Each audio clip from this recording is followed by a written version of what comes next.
And what we're going to do is emphasize the third point that we're trying to make, that prosthetics are for couples and for communication among the couples. Sure, there's a lot of technical stuff going along, and you embellish, everybody here has embellished the technical perspective, but there's communication.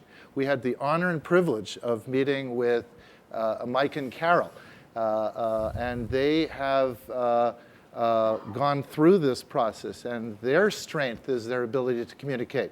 So let's listen to the story of Mike and Carol Briggs. Mike, you're now 9 months after surgery. Tell us about how your life is different. Well, it's different in a lot of respects. The confidence, the self-esteem, being proud of yourself again, and knowing that even if you're not going to do anything for a few days, that you're capable. That you could do it. Right? You know, that feeling capable is just, and that really puts a smile on your face. You know, that makes you happy. Because, you know, it's like patting yourself on the back. You know, you just have a good feeling about everything. And life in general is better. You have a better attitude. I'm easier to get along with. Carol, what do you think? 9 months after surgery. I am so pleased and happy because my husband is happy. He feels like a normal man, and he has so much self-confidence, and he just has everything back that he had before he had his heart attack. In retrospect, if the doctor would have brought it up that, you know, Mike, you have heart problems, a common problem with men who have heart problems, they have erection problems. Do you have any? Would that have been something that would have been a benefit to you? Well, I think I definitely would have listened to him, yes. I I thought it was the pills. Okay, I didn't think it was actually the heart, but then I found out later on that I had damage to the lower heart as well. So that's when I started thinking, okay, that's probably what the problem is. But like I say, with those 11 pills, you know, something's for this and something's for that, and they all affect each other, you know. And so I just figured, you know, I have high blood pressure, you know, I have the ICD defibrillator, Wow. and I figure, you know, I'm just running. A lot of hardware. Yeah. Have you ever told your cardiologist that you have a penile implant and that you're happy? And Oh, that, yeah. And I that did. he should potentially bring this up to some of Well, I his patients? didn't tell him that, but you know, I did tell him I have one because he's. Well, the next time He's a you nice see your guy. cardiologist, 'cause I'm sure you still see him and follow, tell him that the association is very strong. You've learned this, and that you would really think it would be in his patient's quality of life benefit to have this conversation. Mm-hmm. Doesn't cost anything. It's just, No, not just at all. providing help. What an amazing couple. Mike and Carol are awesome. I just love them to death. They're such great educators, which I guess is the theme of this whole hour special. We're here to educate you so that you can make a wise decision to move forward and not be so humiliated and embarrassed with this horrible condition of impotence or erectile dysfunction. We want to emphasize a few extra points here. And we've had conversations about the lengths of the prosthetic. Your stretch issue that you brought up is one way to guarantee expectations. Do you want to each comment on the specific issue of length and what word you want to give to the listening group out there? Dr. Perito is absolutely right. It's very important to be able to demonstrate to the patient what size he will be after the implant, because many patients undergo a reduction in size after prostate cancer treatment, whether it's surgical, radiation, hormonal. Do you have it written in the chart, Mr. Jones, you are blah, blah centimeters? No, but what I do is I do a penile injection test with a Doppler in the office, and at the end of that procedure, I will stand the patient and stretch the penis. Excellent. Very much the same way Dr. Perito does, and then I'll show the patient the size of the penis. Very often, the patient will say, well, you know, that's I'm much bigger than that. And then I say, well, there are only 2 guys in the room here, and and the patient will say, well, that's not my penis, and I'll turn over to the patient and say, well, that's not my penis either, and so a lot of patients, unfortunately, myself included, I must admit, as a man, we have perhaps unrealistic expectations of the size of our penises, and we always think it's bigger than it actually is. But once they realize that that's going to be the size, then they can make a decision whether to go ahead with the procedure. Paul, you've talked about length. Do you want to emphasize any take-home points about length? I think the biggest take-home point regarding length is that the patient understands the urgency of the issue of penile length loss after they have been rendered completely impotent. This is the radical prostate group. Well, not just the radical prostate group, but once Peyronie's people start disease, aging, once they aging. start failing treatment modalities, you need to understand and share that information with your friends. I would say that's probably what brings in more patients than ever to my office, because men aren't necessarily willing to talk about having erectile dysfunction, but they will easily tell their friends that if you don't do something, you'll lose it. If you don't use it, you'll lose it. And that's reality, that's science, it's peer-reviewed journal, it's your journal that publishes Our journal, please. this wonderful This is the club.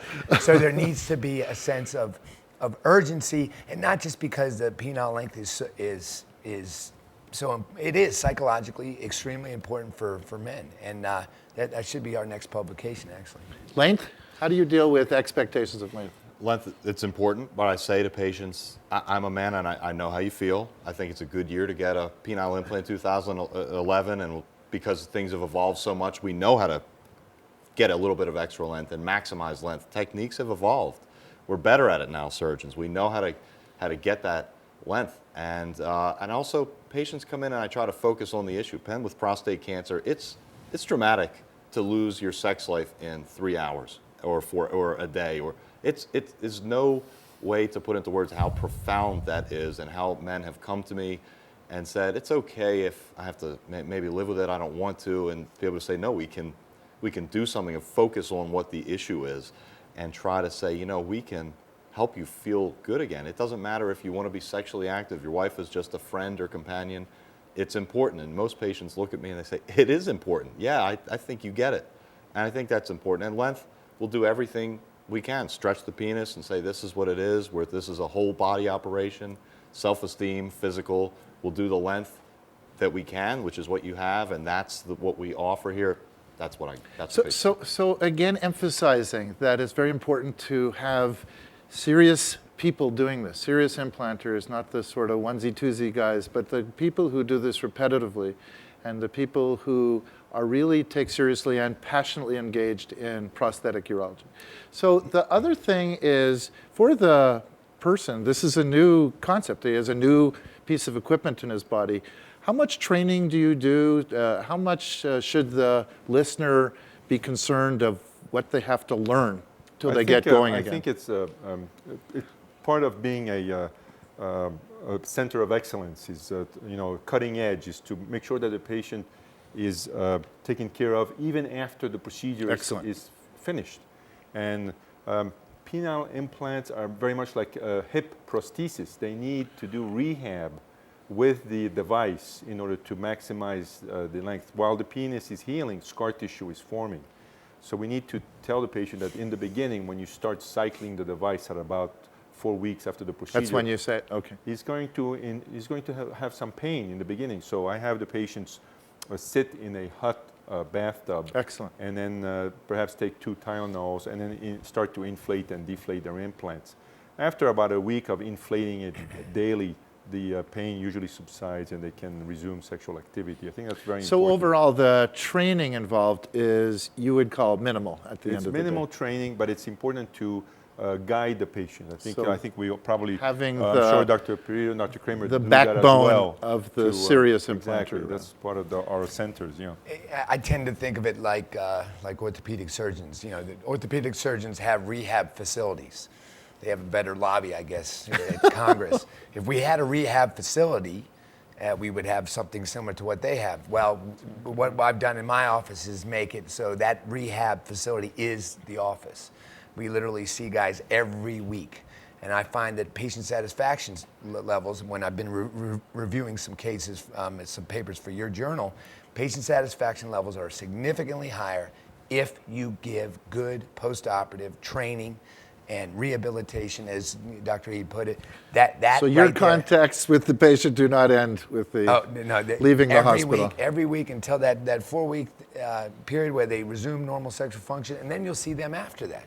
Because it's a new process for these patients. Do you want to add anything? It's very important. Patients, the learning goes on, and when patients call and they have slight issues, they just come on in, let's do it together. It's easier to, those issues are very hard to troubleshoot by phone, and patients don't like to be home alone with various questions, but everything short of an infection, everything else I've been able to solve within the office. And sometimes it's learning the pump, and that just, I tell patients, don't get frustrated, just come in, we'll do it together. They always do, and other issues have just resolved themselves, but you need to talk to them and make sure that you go over it with them. That's very important. Yeah. Excellent points. I think I'd like to add Please. one thing, Dr. Goldstein, and that is one of the things that I learned from working with men who suffer from erectile dysfunction is that the most disturbing aspect of this problem is that you think about it all the time.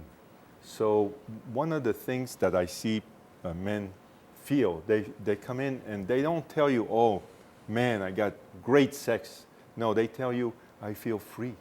My mind is free to think of other things. This is not, I'm a new man, I'm a new person. So this is something for the couple, because now he's free to interact with his wife, his partner, without the burden, the shackles of the having erectile dysfunction. Mike and Carol say these exact words. It's awesome how we bring them back to the show. I agree with you that the psychological burden in men that have erectile dysfunction cannot be understated, and it goes for some men, say they're in a relationship and they're discouraged because they can't have good erections. Some men are single and don't want to start one until they get an implant because they say, what's the point? I can't take things to another intimate level. So it's important. All that encompasses every man, in a relationship or not in a relationship.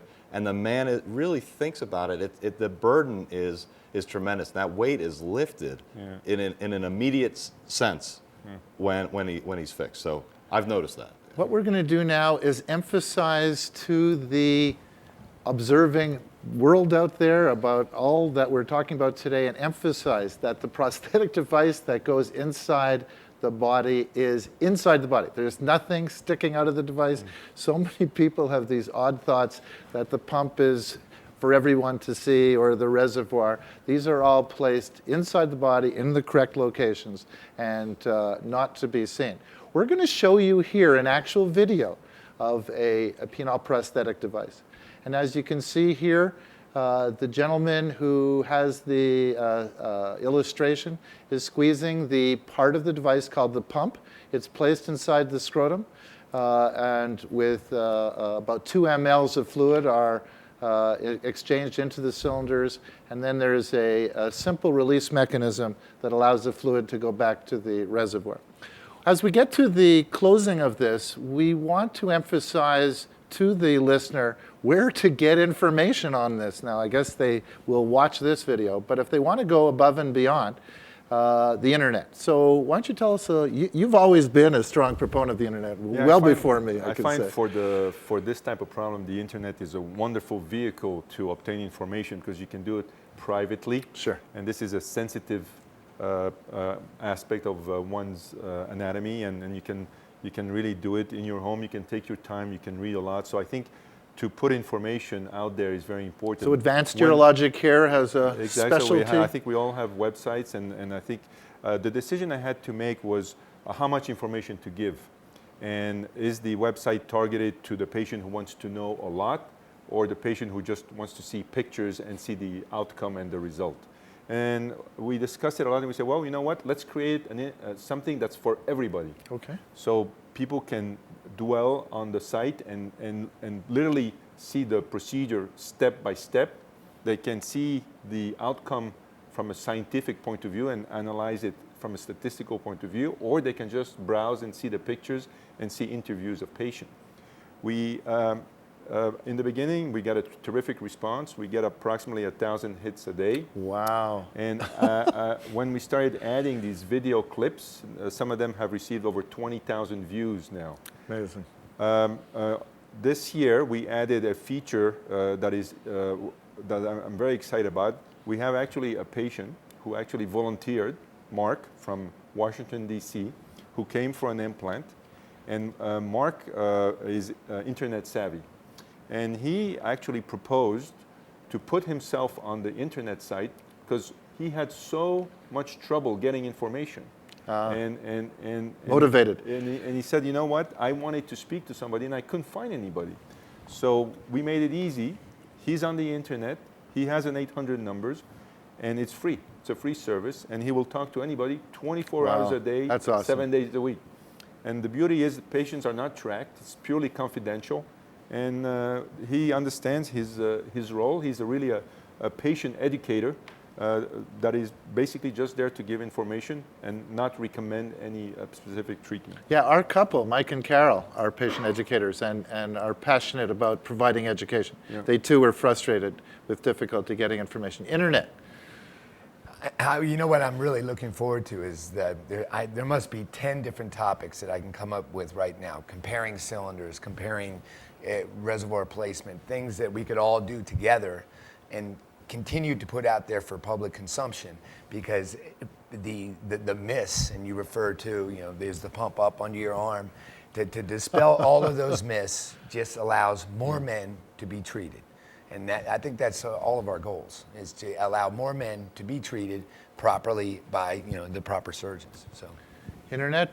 I mean, you're part of a university. It may be complicated, the internet. It's been very successful. The university has been good about realizing that this is something that men, they read at home, it's confidential. So this is different than other surgeries. Patients have a choice and they don't look for an implant physician until they need one. They don't know about us until they're ready to. So they need to. And I went with the theory of more information is better. I have patients that wanted to give their reports. I have a full 7-minute video of my operation online, as I think the other people do as well. But I think that gives more information. I know that it may turn some folks off, but more people want information today. They expect it. So the website has been very valuable. I get about 70% of my patients from out of town, and it's because they like the approach, which for me was very just educational. And not promoting any treatment and not promoting coming to any specific place. I just wanted them to get information. That's the tone that I used, to be very informational, and every resource was there. It's resonated well with patients. So as we move forward and sort of summarize, we have a field, a subspecialty field. It engages a couple who desperately need communication, and we provide them a serious group of physicians who are really dedicated to this field. The marriage of our passion with a company that has dedicated a lot of effort to making a really serious product is another great marriage. Any comments on the device, the Coloplast type? I think the device is awesome. I'm so happy with it. You know, there is the device. Wide, long, hard, easy to use. Easy to use, and the coating that is added, it makes it lubricious, so it slips in very easily, prevents adherence of bacteria, allows us to use an antibiotic if we want to. And then the extra large cylinders that are new, and Coloplast is the only manufacturer that makes cylinders that are bigger than 21 centimeters. So the device, and also what I love about those cylinders is that they conform to the penis. There's no restriction of the dilation of the penis. So the penis is not limited to an 18 millimeter dilation. And your contribution, we can talk about to the reservoir. Well, about the implant, to dwell more on the implant, what every man wants is to be as similar to what he was before. So he wants the most physiologic erection. And there's no doubt that the Titan is the most physiologic erection. Not only does it have the widest girth, which gives you the more axial strength, and that's what somebody wants. They want a physiologic erection. But so not only do you have that girth, you also have that intraluminal pressure that creates as close to the penis that God gave you before. So I could see no reason to use any other implant. Yeah, I should also mention the pump. I apologize for it. The ergonomic design of the pump, I think, is I don't know what you feel, but I think it allows the user to grab it. There's a nice little neck there, and then the deflation, the one-touch release, is a nice addition. I think that's right. Patients ask me some of the time. Most patients say, "Do whatever you think is right. I'm not going to get into devices with you. You obviously know." I would say maybe 30% say, "Tell me the pros and cons," and I'll say, "Well, the reservoir, don't worry. I'm the one that puts that in. You're not going to see it. The pump, you're just going to pump it. The penis is the cylinders. You need that. That's all that matters of the implant. Of the three parts, what you have is a penis. So advantage for this. If you want longer and harder and thicker, then this is and coated, lubricious when you place it in, which I think is probably the reason the high volume people in the world are doing it. It's so much easier to slide that in and constantly irrigate. I know, Dr. Reed, you don't irrigate as much as I do, but I like to be able to do that. And if what you're looking for is a good penis, which is more important than reservoir and pump because the patient doesn't do anything with that, that's all me. I think they're better. But the patient that wants a penis that's longer and thicker and harder, a more rigid erection, then that's the clear choice of implant to use. But I know I'm biased. I trained with you, and that's how you felt. But that's what patients, they don't want to hear pros and cons about parts of the device that, frankly, that matters more for us than for them. Advantage to the penis cylinder is this device because of those reasons that we mentioned. Yeah, so this device is made out of a polymer of silicone, not silicone. Silicone is a little not strong for the requirements of intercourse. The BioFlex material is actually specifically designed for the prosthetic. When I use a term with patients, I say there's a term called axial rigidity, and it's an engineering term, and you heard you say, but patients always nod. They know what that means. It's not hard to understand. Axial rigidity is the ability to bear an axial load. There you go. And I say in sexual intercourse, that's what you're doing. You want the thing that can withstand the most axial load. So the cylinders, that's what your penis is meant to do. And with this cylinder, we need you to be able to bear that axial load. Can I provide that for you? And patients even that aren't, I'm not an engineer, some of you are, but it makes sense. So well, we're going to wrap up because we have a lot of material that we've covered, and God bless you for listening for so long. But we do want to get bottom line summaries. So Francois, the best take-home message you can for the man and his partner sort of having to deal with this issue. I think don't hesitate if you suffer from advanced irreversible erectile dysfunction. A penile implant is a very safe and successful procedure. And seek out the serious implanter. Yeah. Paul. Basically, what I like to tell patients is you've gotten to a point where you have two choices: sex with an implant or no sex. That's when you have your decision-making process, and when patients are informed what the pathology is that has led to their current state, then they are able to make that decision. And now, hopefully, with this resource, they'll be able to go to places where they can have it done safely, effectively, with an excellent outcome. Andrew, bottom line, take-home message.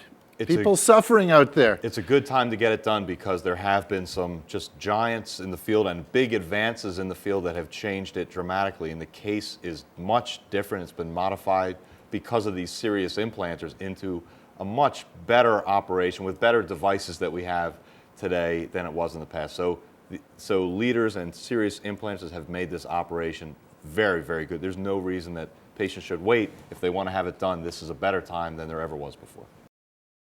So you guys, we've had a wonderful conversation, and to you, the viewer, who have sat through this, you have learned from real experts.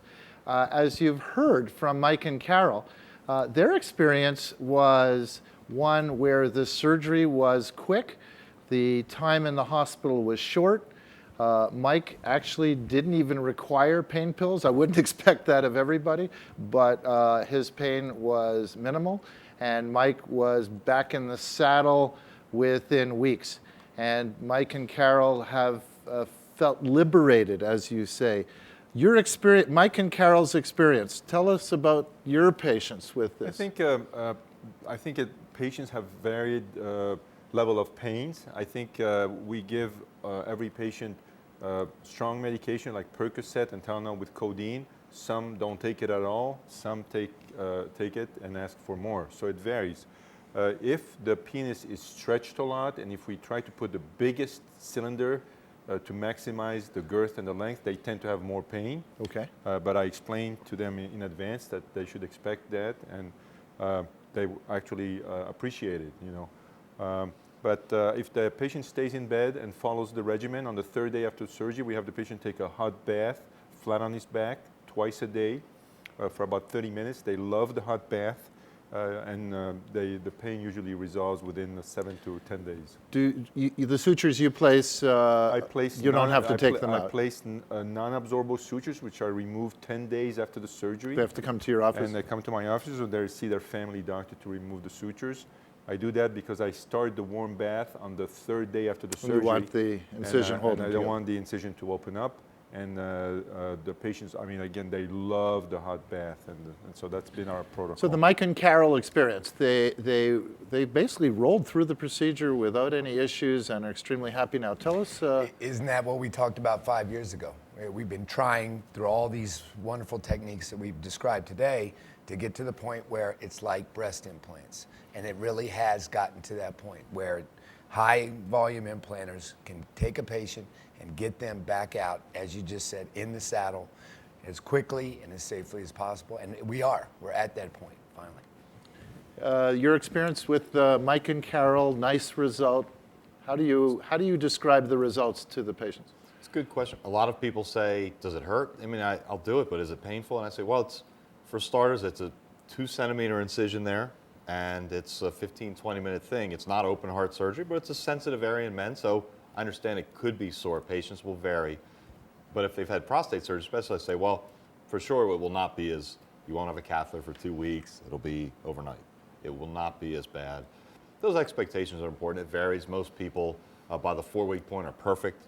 Many of them are fine at 1 or 2 weeks, but usually at the 4-week point or so, they're better. I'm there to answer questions. Some people don't take any pain medication. So it's something that all men can make it through. It is never the shock in their mind of some of the bigger operations they've had in their life. It's just not that bad. So I really appreciate working with you gentlemen today. You represent the star pupils of this field. In 1976, when I was doing my first implant, I just want you to understand the perspective, okay? We had to take the cylinders and put them in liquid nitrogen so that it would be hard enough so that they could go up the shaft. They didn't have sutures, as we currently have.